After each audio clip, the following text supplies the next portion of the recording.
What's up, everybody? It's a pleasure to be back with everybody here on In-Depth Literature. Hope everybody's doing well and getting lots of reading done as well. So it's been a while since we've done like a reading update. We do have a book haul coming later in this video as well. And we're coming off the cusp of three really in-depth analysis reviews that we did of various authors. We've covered Bukowski, we did Dante, we did one other. So please go check out the most recent uploads. Actually, we did Herman Melville as well. So make sure you guys check out those recent uploads. Thought today would be a nice opportunity to take a little break and do like a little reading update, lifestyle vlog.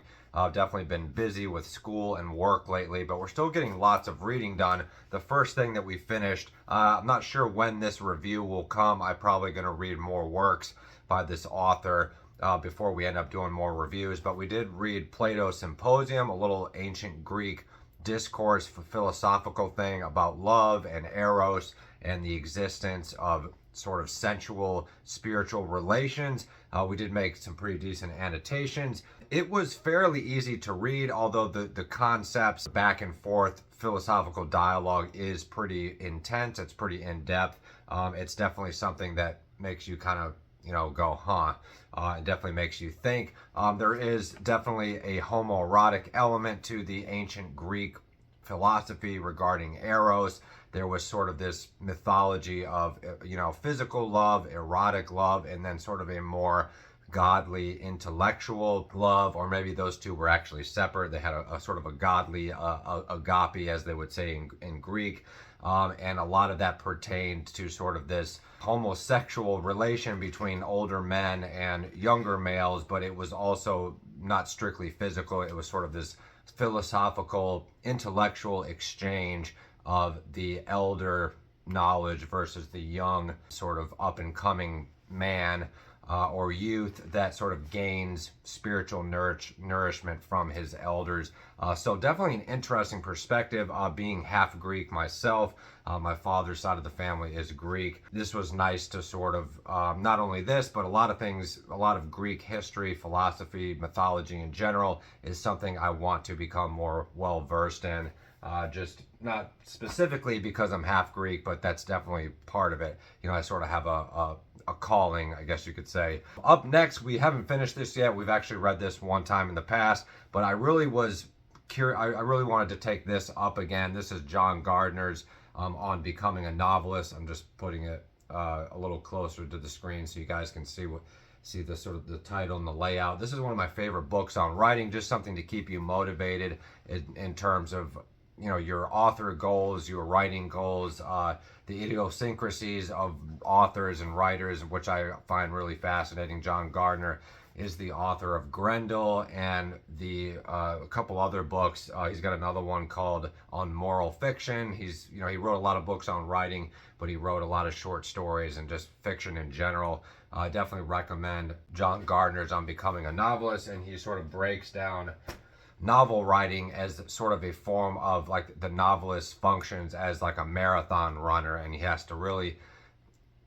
keep his eye on the prize and stay motivated, and it's just a fascinating retrospective on the creative craft in general, whether it's writing or painting or whatever. You can definitely get something out of it, so I definitely encourage everyone to read John Gardner. Up next, we're still getting through the infamous, obese, grandiose Infinite Jest, and I'm going to show you guys where we're at. We're on the tail end of the novel here. We've only got about 200 pages left, maybe 150. I didn't think I was going to get through it as quickly as we did. Still enjoying it, still philosophizing on it, taking tons and tons of notes and annotations, as you can see. I definitely recommend that you use sticky notes in your books. I don't see a lot of booktubers really doing that. I see the girls kind of doing this thing here with the pretty colorful tabs, but I definitely recommend doing this or a combination of the two, because it's one thing to dog ear the page or to underline something or to put in one of these little tabs, but this gives you a little window of opportunity to write something specific reflecting on what it is that you read and why that particular passage is important from the beginning. So we will be doing a really long in-depth analysis of Infinite Jest. And I'm not going to make I don't want the analysis of Infinite Jest just to be long for the sake of it, just because Infinite Jest is long. But David Foster Wallace in general, there's a lot to discuss, and obviously Infinite Jest is really long and fairly complex, but it's not so complex that you should not read it, or that, you know, it should take you a year to read Infinite Jest. I've seen some people, you know, making Instagram shorts saying that, oh, I've been reading Infinite Jest for about a year now. I mean, that's cool if you want to take your time on it, but it shouldn't take you a year to read Infinite Jest. I mean, you should be reading it on a fairly regular basis. You should be trying to get through it, not for the sake of getting through it just so you can say you've read Infinite Jest, but the only way to read Infinite Jest is to read it on a consistent basis. Yeah, otherwise you're going to be completely lost. You know, but I'll take a couple days off once in a while, just because you will need some breathing room from Infinite Jest by David Foster Wallace. But I'm super excited to get into Infinite Jest when the time comes. I would say we should have this knocked out within the next month. I would say I don't think it's going to take us much longer than that. And we've actually started Crime and Punishment. We're actually over halfway through Crime and Punishment. I was watching another channel that I like called Books by Yvonne, and he was talking about Crime and Punishment, and everybody's always talking about Dostoevsky. I've talked about Dostoevsky in the past. We have an analysis of The Double and Notes from the Underground. Make sure you guys check that out in the author analysis book review section. So Dostoevsky, we're going to talk more about Dostoevsky in just a minute, or some of his other books. This is kind of a weird edition of Crime and Punishment, in the old 90s Barnes & Noble's classic edition. I'm not a huge fan of the cover. It kind of looks like a woman, and it's supposed to be a man. I don't know. Not that I care if it's a woman, but I guess this is supposed to be Raskolnikov. It's kind of a cool cover, but it just doesn't really, I don't know. I like the other editions of Dostoevsky books. So we'll have to maybe get another edition of Crime and Punishment up here. I actually have another cool Crime and Punishment edition right here, which is actually the same. I think it's another Barnes & Noble's 90s classic edition. But this one doesn't quite do it for me either. But this one's really nice, has really nice print, and so on and so forth. But yeah, I really prefer either the Penguin Classics or the Oxford Classics, something along those lines. But anyway, I do like the print of this. It has really great print. The paper quality is really smooth, really high quality paper, great for annotations. So Crime and Punishment, Raskolnikov, we're going to have to really dissect, do an in-depth analysis of Crime and Punishment when the time comes. And obviously morality and death and crime and redemption is all written about wonderfully by Mr. Dostoevsky himself, Fyodor Dostoevsky. So those are our two current reads. Well, actually, I'm sorry, three current reads, which is John Gardner's On Becoming a Novelist. This is not something that I feel pressure to get through at any given time. It's just kind of like really pleasurable reading that I can read at the end of the day or in the morning or whatever. But I'll probably knock this out fairly quickly. And then obviously we have Crime and Punishment that we just discussed, and then we have Infinite Jest here as well. Maybe we'll do a little thumbnail real quick. So those are our three currently reads. And then we're going to get into the TBRs maybe in this video. Maybe we'll save that for another video. Haven't really decided. But let's talk about Dostoevsky. I did get a hold of, this is not the rest of Dostoevsky's catalog, but it's a good little stack here. And we've got Devils, and we've got The Idiot, and we've got The House of the Dead, and we've got A Gentle Creature and other stories. I'll show you all the covers. And we still have Humiliated and Insulted up here that we have to get through as well. So I might actually go back to that because it's an older Dostoevsky work. But I just really love how all these, I went with the primarily the Oxford Classics on these because they make the best Dostoevsky editions, in my opinion. Penguin makes a really nice, Dostoevsky. But the quality of Oxford World Classics has definitely surpassed and stood the test of time even more strongly than the Penguin Classics. The Penguin Classics have gotten a little bit cheap in their design, and also their paper quality is what it is. I still like to have their editions because they're just good for annotations and good for reading. They have great introductions, great endnotes. So anyway, Dostoevsky is on our radar, and everybody might be asking, why is he all of a sudden so crazy about Dostoevsky? And yes, Dostoevsky is an amazing writer. He's a great writer. He's one of the most important writers. But it's not only Dostoevsky that we're going to be trying to binge. I do want to try to start reading more works of particular authors in sort of a, not in a row, so to speak, but I want to get more works by, I'll put it this way, as opposed to reading 50 works by 100 different authors, I want to sort of cut it down to trying to cover more of all the authors that I like material, cover more of their works. Like for example, John Steinbeck, all we've really read recently is East of Eden. I do want to start getting some more John Steinbeck under our belt. I want to go back to Hemingway. I want to go back to Victor Hugo. I want to go back to Herman Melville, because I really think that's how you get, it's a good way to get more works under your belt by your favorite authors. Yes, you're going to be stuck on a particular author for a longer period of time, but it's worthwhile because, what's the point of just reading one or two novels by your favorite authors when those authors have several works? I mean, obviously there's going to be rare exceptions, like somebody like, for me, Thomas Wolfe. I've read pretty much all of his stuff within reason. I have a pretty lengthy Thomas Wolfe collection on this middle section right here, starting from here going all the way to halfway towards the end of the bookshelf. So there's always going to be those authors that we as readers or fans or whatever like to read consistently, or we will just binge read all their stuff. I might not enjoy binge reading every single author that I like, but I think that's the best way to really understand an author, is to not just read the War and Peace, but speaking of Leo Tolstoy, we got to go back and read Death of Ivan Lynch, and we got to read some of his other smaller short stories and his other novellas. We've read War and Peace and Anna Karenina, but even within the world of Leo Tolstoy, that's only a little smidgen on the whole universe of Leo Tolstoy. So going back to Dostoevsky, anyway, we have this beautiful edition of a Gentle Creature and other stories. So I might actually start with this, or in terms of when we go back to Dostoevsky, after we finish Crime and Punishment, that is, I'm probably going to maybe take a break from his long novels and maybe explore some of his short stories. Or perhaps we'll go to The House of the Dead, which I really want to read, which documents Dostoevsky's time in the Siberian prison camps, which will be really interesting. And the reason I specifically look for the Oxford World Classics and Penguin Classics is because their covers fit really well with the subject matter.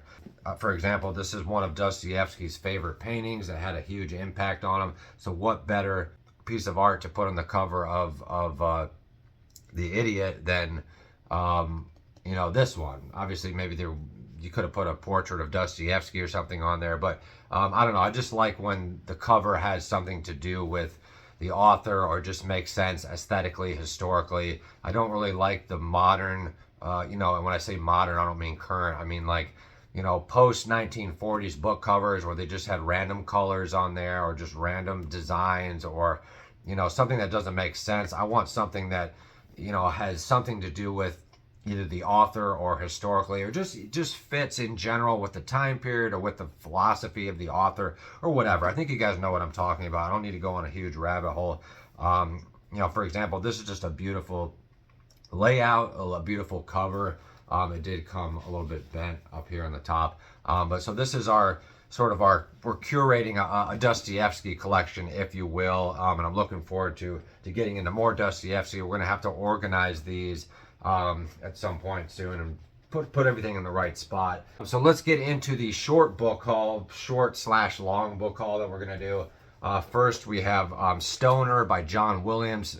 John Williams has been on my, and just for the record, this is not the composer John Williams. This is the author John Williams, who wrote Butcher's Crossing, and he wrote another book called Augustus, I think. And this is going to go beautifully in the John Williams collection.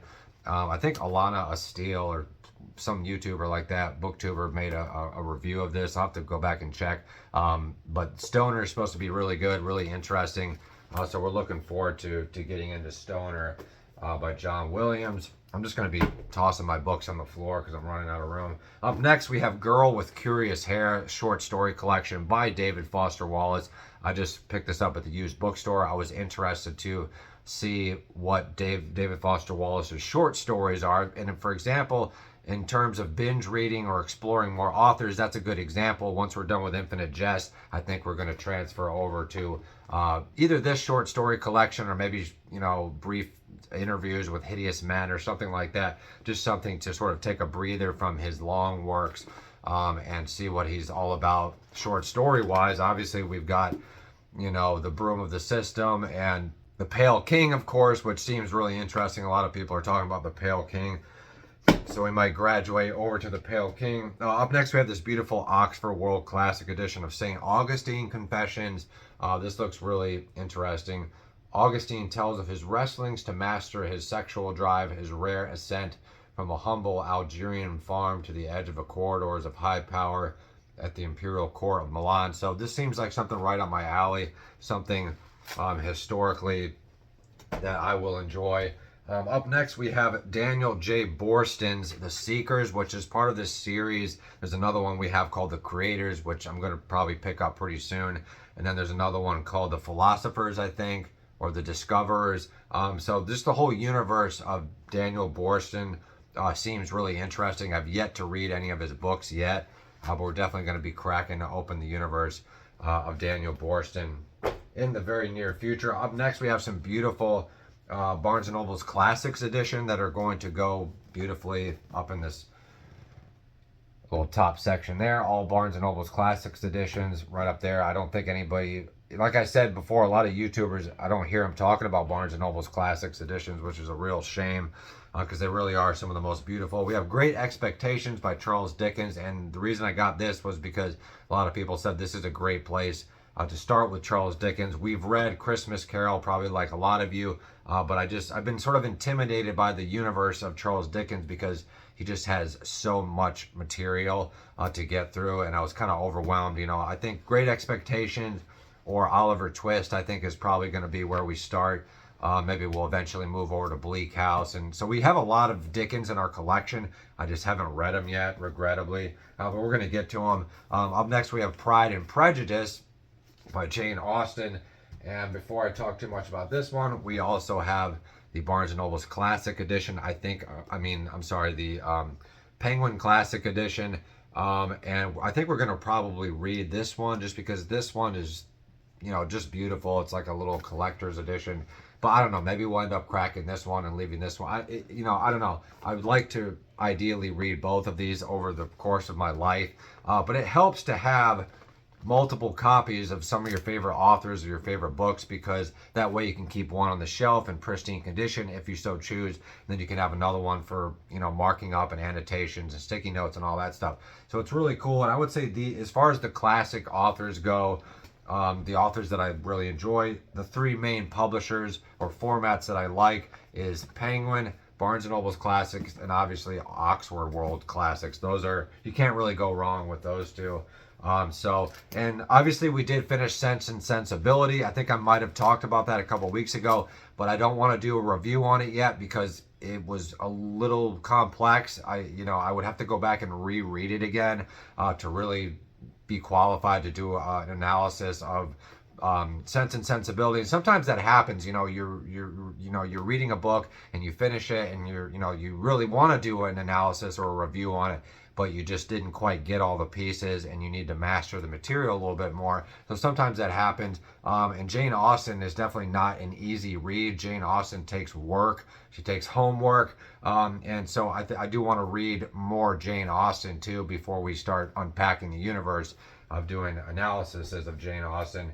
Up next, we have some Ernest Hemingway, In Our Time, some short stories by Ernest Hemingway. I think these are maybe part of the Nick Adams stories. I can't remember. But Hemingway, he's another great author that I want to sort of start binge reading. We did analysis of Farewell to Arms, and make sure you guys are keeping up with the analyses. I really like doing the book unboxings and the book hauls and the reading updates sometimes, but I don't want my channel to be like the typical booktube channel that's just doing book hauls and book unboxings and 5-minute reviews. The reviews, the analysis is excuse me, that we do on this channel are highly in depth. It's not just like a 5 or 10-minute book review like you would see on some people's channels. No offense to that. I mean, that serves a purpose too. But there's a lot of material on this channel. There's a lot of depth to this channel. So I hope you guys will explore some of the other stuff. Up next, we have this really nice edition of Henry Miller's Quiet Days in Clichy. A little shorter work by Henry Miller, and I've crapped on Henry Miller in the past, but I'm actually getting an interest to start to read him again. I don't see a lot of YouTubers talking about Henry Miller, so that might be a good opportunity to sort of go down the universe of Henry Miller. This just has beautiful print, really nice dark print, and nice, room for annotations on the side. And Henry Miller is polarizing. He's a little bit irrelevant now, dare I say, but he is interesting. And you guys are going to laugh. Up next, we have A Court of Thorns and Roses. I always have trouble saying that for some reason. By Sarah Moss. Yes, I know this is not very high caliber literature, but I kind of want to see what everybody else is reading. I want to see what all the ladies are talking about on Instagram. One of my, a couple of my friends on Instagram read this book, men and women. So it's a popular book. It's a popular genre. Is it any good? Does it have any literary merit? We are going to maybe read this, and then I'll give you my updated opinion on that. This is kind of a one-off in my collection, but I don't want to be this stuffy, literature enthusiast that is completely unaware of the landscape of modern literature. Although I like to read the classics, and I read a lot of other stuff besides classics too, y'all. So don't just think that I'm, only reading classics. We're reading a lot of different stuff, philosophy, biographies. I got a whole historical section over there, I got a lot of books in this library, and also in the other Studio B library as well, which is mostly small paperbacks.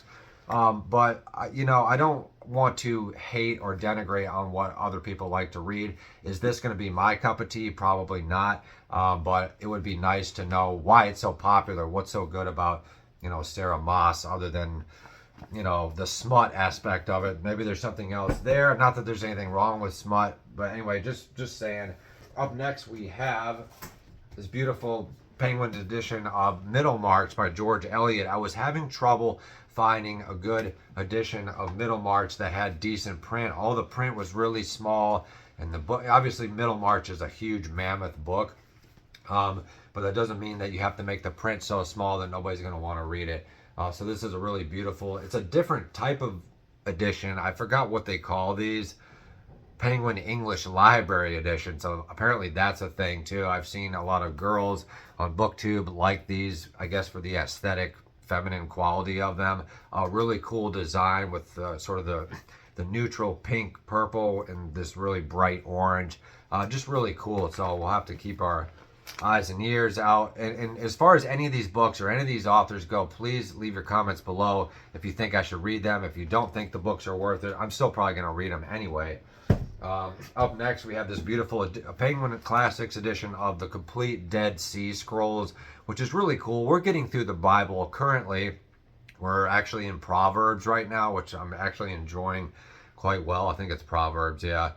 And we just finished Psalms, and yeah, Proverbs follows Psalms. So this is going to sort of back up, more an ancient perspective. I think this is an ancient Judean, ancient Jewish sort of philosophy of before the Bible, or sort of that the Bible is derived from. So anything that you can use to supplement any genre that you're reading, I think is helpful. This is going to be really nice in the Penguin Classics edition, but we are going to read it. But anyway, it says the discovery of the Dead Sea Scrolls in the Judean desert between 1947 and 1960 was one of the greatest finds of all time.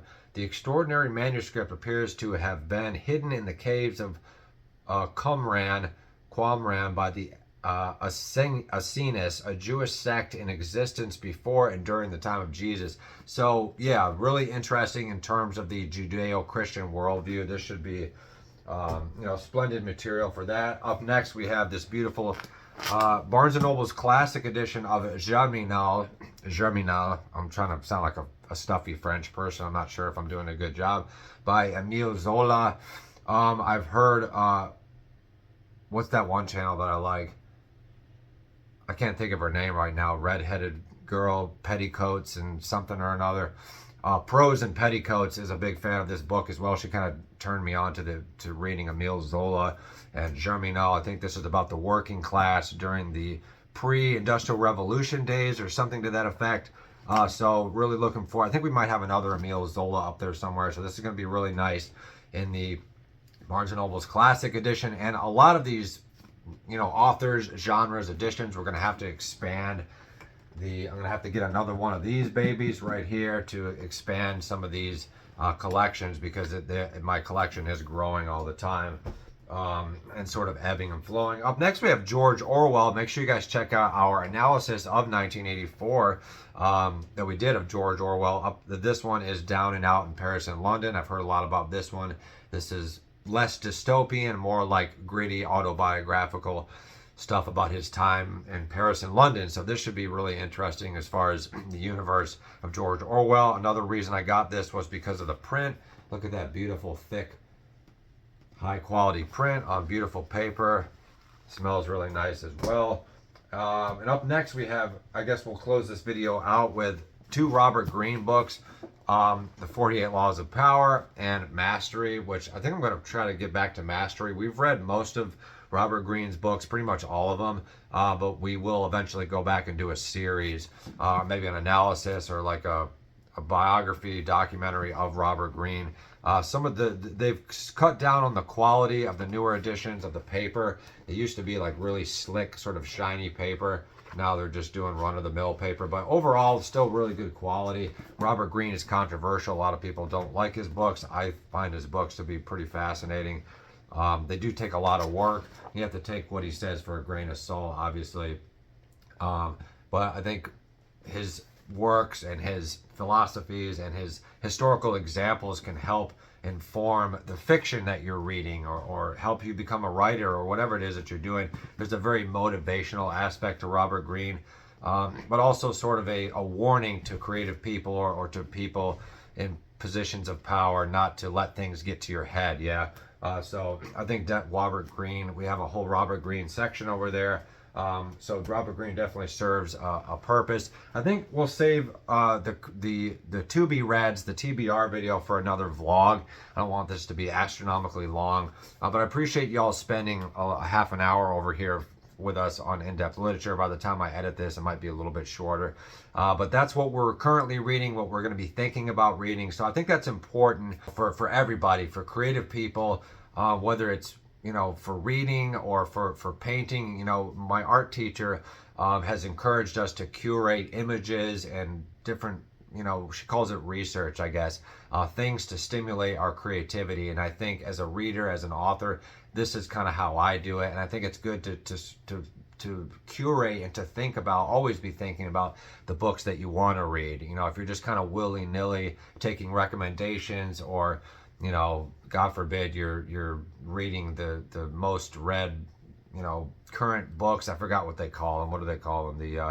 The Goodreads, excuse me, the Goodreads list or whatever. You want to personalize your reading experience. And if you read an author that you like, try to find another one of his works. Try to find out who that author was influenced by. What were the other authors that were coming along during that time? So as far as reading goes, and even writers, upcoming writers like me and everybody else out there that's hopefully inspired to write alongside their reading, is to keep things in your peripheral. You don't have to read 100 books a year or even 50 books a year. But as you're reading a book, start thinking about the next book that you want to read. And that's kind of the curse of being a literature enthusiast or a book reading enthusiast in general, is that you're always thinking to the next. But you have to slow down and just, really immerse yourself in the works that you're currently reading. But don't neglect, the other stuff in the peripheral that will help you get to the next step of what it is you want to read in the future. So make sure you guys hit up my links on social media. Make sure you guys like and share this video with all your bookish literary writing friends, and we will see you all in the next one very soon.